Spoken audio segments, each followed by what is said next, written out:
이스라엘 선교 전문 방송 BradTV, 이제 카카오톡으로 만나보세요. BradTV에서 전하는 이스라엘 소식과 기도 제목들, 매주 업데이트되는 프로그램들과 각종 소식들을 이제 카카오톡으로 간편하게 받아보실 수 있습니다.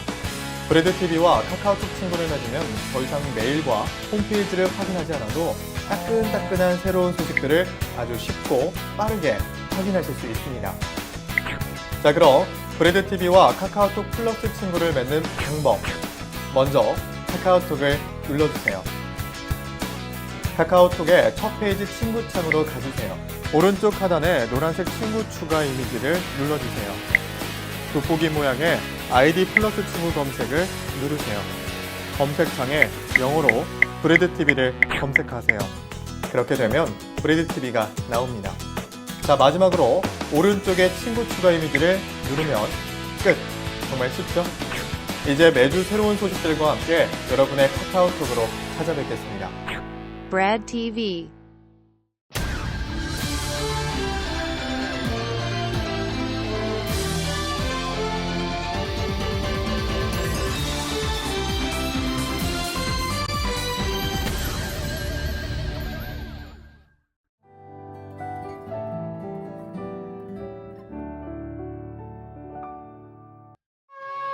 This week on Jerusalem Dateline, Israel ramps up security on its northern border against Iranian-backed Hezbollah. And see what Syrians crossing the Israeli border for medical help discover. Plus, archaeologists dig deeper into biblical Jerusalem. And Israel mourns the passing of its greatest photographer who chronicled Israel's history. All this and more this week on Jerusalem Dateline.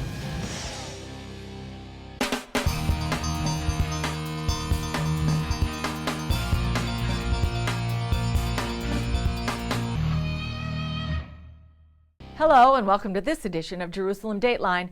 I'm Julie Stahl filling in for Chris Mitchell. U.S. President Trump's plan to increase defense spending by $54 billion comes as his administration faces a number of foreign policy challenges around the globe. And as CBN's correspondent George Thomas explains, that includes the Middle East.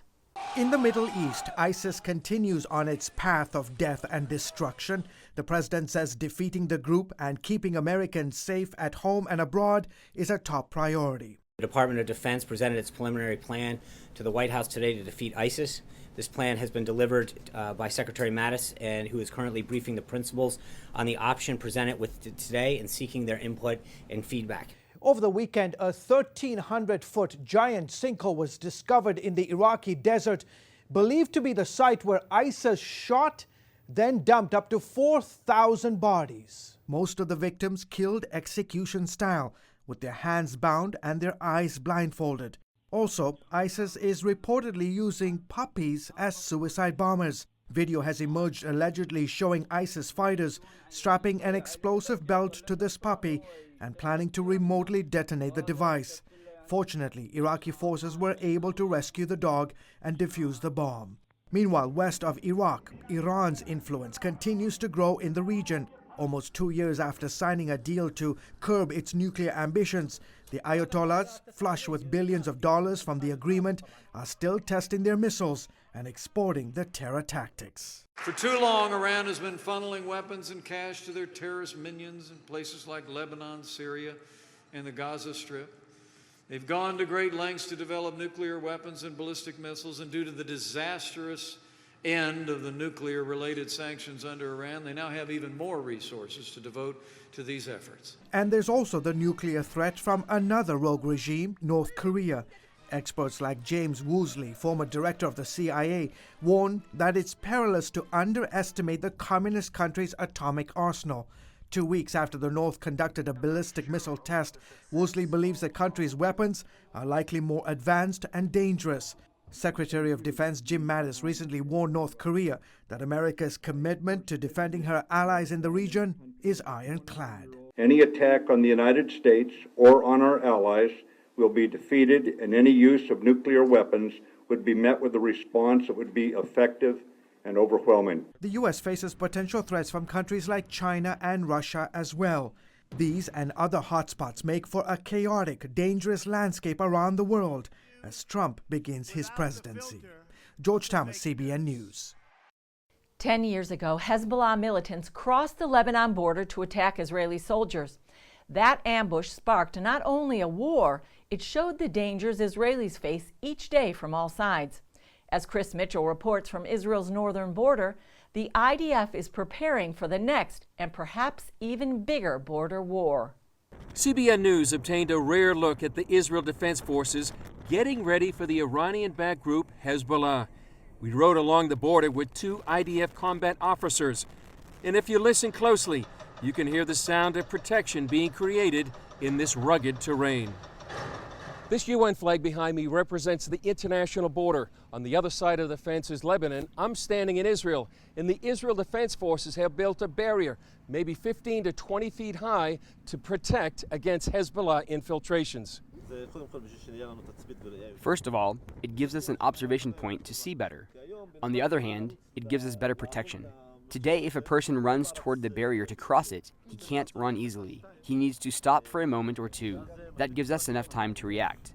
They know their enemy. We know the other side isn't innocent. We're searching for the points that are unseen, where they can get in.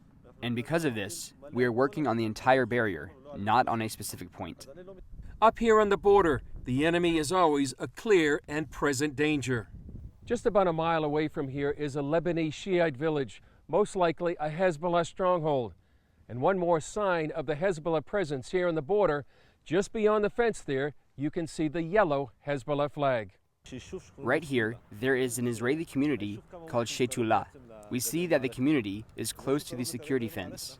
We are the line of defense, so we built a kind of wall that can be close to the community. We know that the intention of Hezbollah is not only to look for military targets. His goal is to harm every Israeli. It doesn't matter if it's a child, or a man, or an elderly person. Their goal is to harm Israelis, whether civilians or military personnel. Because of that, we protect civilians and also military personnel, because the goal of the military is to protect the state. This is where the last war began. This memorial marks the site of a Hezbollah ambush in 2006. They kidnapped 2 soldiers and killed 3. And this incident marks the beginning of the Second Lebanon War. Hezbollah picked this spot because it's a dead area with no cell phone reception. They know the area well. They did follow up, and we also broadcast their clip on the news where we see the kidnapping. They collected intelligence on us. Israeli leaders back in Jerusalem are also aware Hezbollah is thinking about the next war. Hezbollah is planning in its next war to cross the border, to go on the offensive. We have to be prepared for that as well. They're trying to take a town captive, something like this. We have to be prepared for that. Hezbollah has posed, as Israel's leading military officials have said, a strategic threat to the country, and that is why Israel has taken preemptive actions against Hezbollah and the Syrians that are transferring weapons to the Hezbollah in neighboring Lebanon. It has created a measure of deterrence for Israel. Israel's goal is to stop Syrian weapons from getting into Hezbollah hands. Despite these strikes, Lebanese media claim Hezbollah now possesses what they call game-changing weapons. We're talking about 130,000 rockets in the hands of Hezbollah. They have not been fired during the Syrian civil war. They're saving them all for us. And they're aimed at our cities. They can hit as far south as Eilat. Our entire country is in the range of those 130,000 rockets. One more reason behind the need for vigilance here. You look at the area. It's a beautiful area. Nature, nostalgic. Everything looks as innocent as possible. But from our understanding of the enemy, we know that there will be a war here, and that's why we need to prepare to prevent an infiltration further inside. Chris Mitchell, CBN News, on the northern border with the Israel Defense Forces. Thousands killed and millions more on the run. That's just part of the cost from the ongoing Syrian civil war. Yet, in all the chaos and heartache, unexpected examples of compassion could be healing more than just physical wounds. Here's what I found out when I visited the Western Galilee Medical Center in northern Israel. This is the Golan Heights, part of Israel's 54-mile border with Syria. For decades, it remained fairly quiet. Then 6 years ago, Syria erupted into civil war. Now rebel forces and Syrian troops battle each other less than 2 miles away.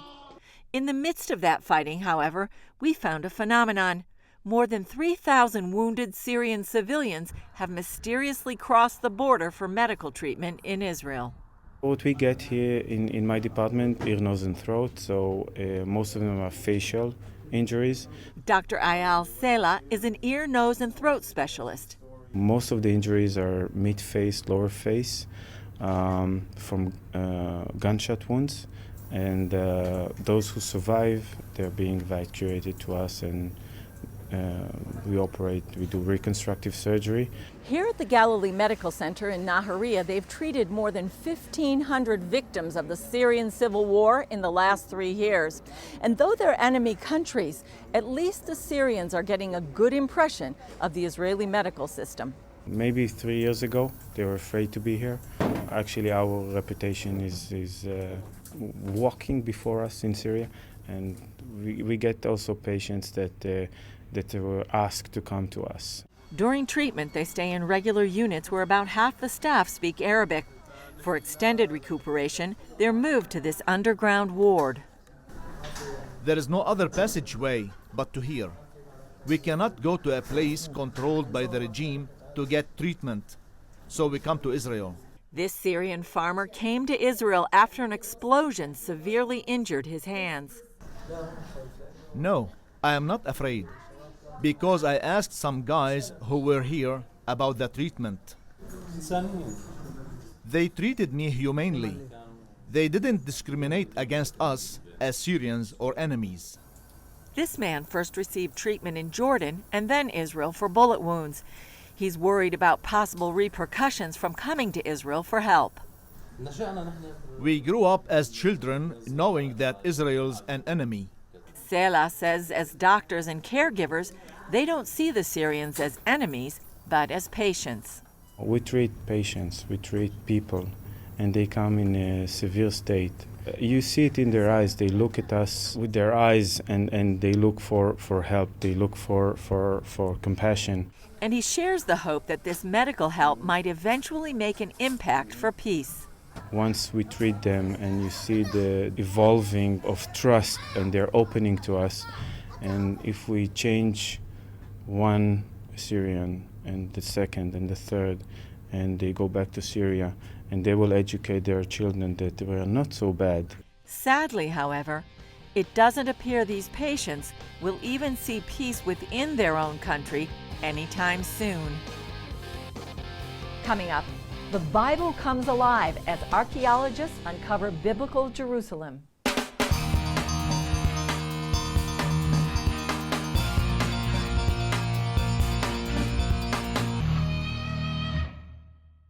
When people visit Jerusalem's old city, they may believe it's the same place King David set up as his capital some 3,000 years ago. But that's not exactly the case. And as Chris Mitchell shows us, archaeologists are uncovering the original city and telling an amazing story. So we're looking at the city of David from here, This all the is way the city down. of David. Yeah. So we have the palace area over there. Anarina Heyman serves as the outreach coordinator for the City of David. Welcome to the city of David. It's the home to the ancient biblical Jerusalem. And up till 150 years ago, everybody thought that the ancient biblical Jerusalem lies within the confines of the old city right behind you, within the walls there. So the question is, what happened 150 years ago, and where is the ancient biblical Jerusalem? She then helped answer that question by explaining how the City of David lay hidden for nearly 2,000 years, until a British archaeologist began a discovery that continues to this day. Chris, we're standing at a magical place right now. This is the place when Charles Warren came through the fissure that he found. He saw something, and when Charles Warren saw this, he knew that he rediscovered the ancient biblical Jerusalem. Was this the beginning, sort of the unveiling of the City of David in the modern time? Exactly, because now we're speaking of a 2,000-year period where nobody knew where the ancient city was. Most people thought when they came that what they saw in the old city, that was ancient biblical Jerusalem. It's only when he found this that he discovered, but wait a minute, the ancient Jerusalem lies outside of what we call today the old city. The discovery of this tunnel system, known as Warren Shaft, visually tells how King David captured the city and brings the Bible to life. When we saw this, we suddenly saw exactly how the picture came together. And many times when we do excavations, we also don't know what we're looking at. And then we have to go to the Bible, and that starts explaining it. So it's the Bible and the excavations and the Bible coming together, giving us the full picture of ancient Jerusalem. Further down, they found where men became kings. Most of the kings of Israel was anointed where we're standing right now. We are standing at the place of anointing.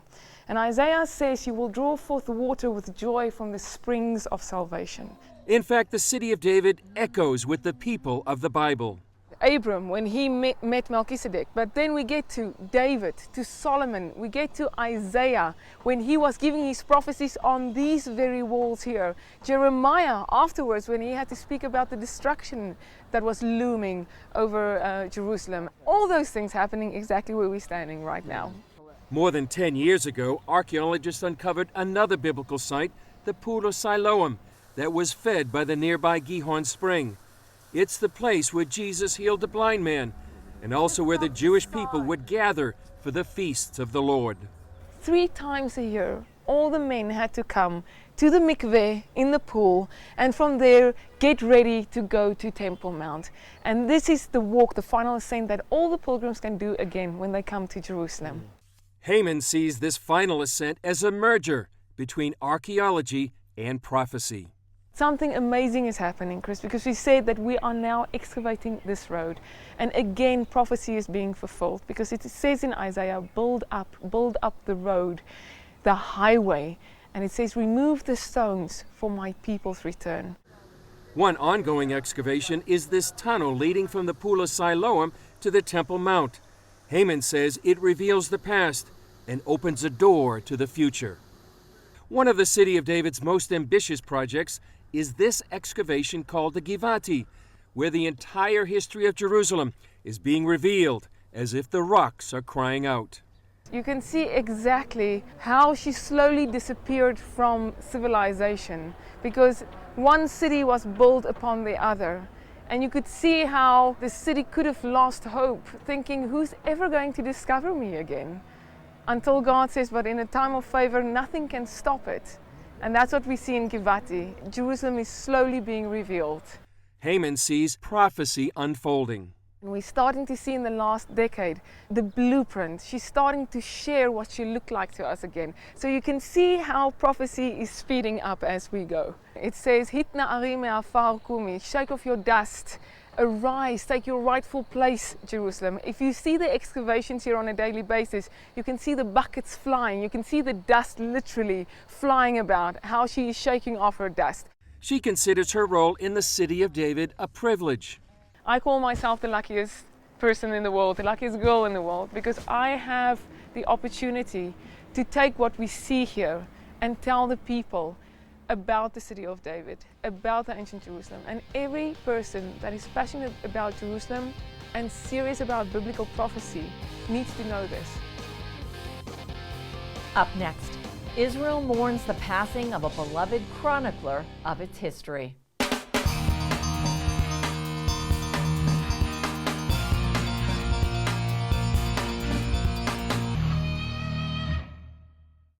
Israel mourned the passing of world-renowned photographer and friend of CBN News, David Rubinger. Rubinger, who was 92, chronicled Israel's history since before the beginning of the state.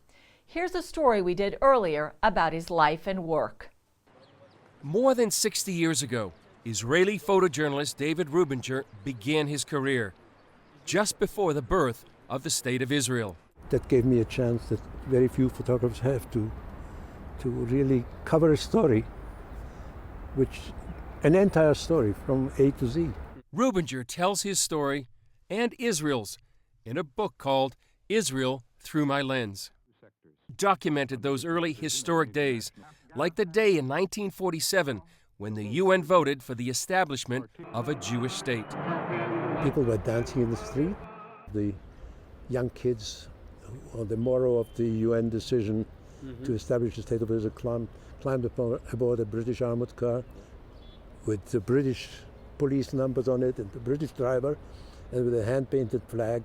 He began as a freelance cameraman and later worked for years as Time Life's photographer. He showed Israel's first years, its fight for independence, and the joy of Jews returning to the Promised Land from all over the world. The idealism, the feeling, the striving for equality, social justice, ashamed not to work. During his career, he's photographed nearly all of Israel's leaders, from Jerusalem's legendary mayor Teddy Kollek to its future Prime Minister Shimon Peres, Prime Minister Golda Meir at the Knesset and in her kitchen, Yitzhak Rabin and his wife Leah having breakfast, then Israeli Generals Rabin and Moshe Dayan during wartime. And of course, Israel's first Prime Minister, David Ben-Gurion. His face was something. I have it on the cover of one of my books. It's like granite, strong like a rock. He's covered Israel's triumphs, capturing the jubilation after the successful raid on Entebbe. He showed Israel's suffering through its many wars. One of my dearest pictures is one taken in Aswan in 1980. Very, very intimate pose between two leaders after 4 wars. And such intimacy. But Rubinger's most famous photograph came during the 1967 Six-Day War. For the first time in nearly 2,500 years, Israeli paratroopers captured Jerusalem's Old City and the famous Western Wall. The paratroopers came to the wall, and Rubinger was there. In order to get any little bit of perspective, I wanted to shoot from below, and I was lying on the ground and shooting, and these three soldiers just walked by. I got 3 frames, nearly identical. Years later, Rubinger photographed those same 3 paratroopers back at the Western Wall. The men and their country have grown up. Grown up is the word. Gone is the beauty of childhood, the idealism of youth. Since 1967, Rubinger feels Israel has made unwise decisions. He's very critical of many of its policies. But as the nation celebrates one more anniversary, he says it's been a remarkable history. Summing up 62 years, you still cannot avoid realizing one thing. I think it's unprecedented in history that people did in 60 years what this country did in 60 years. Coming up, NBA star wins an award and plays basketball in Jerusalem.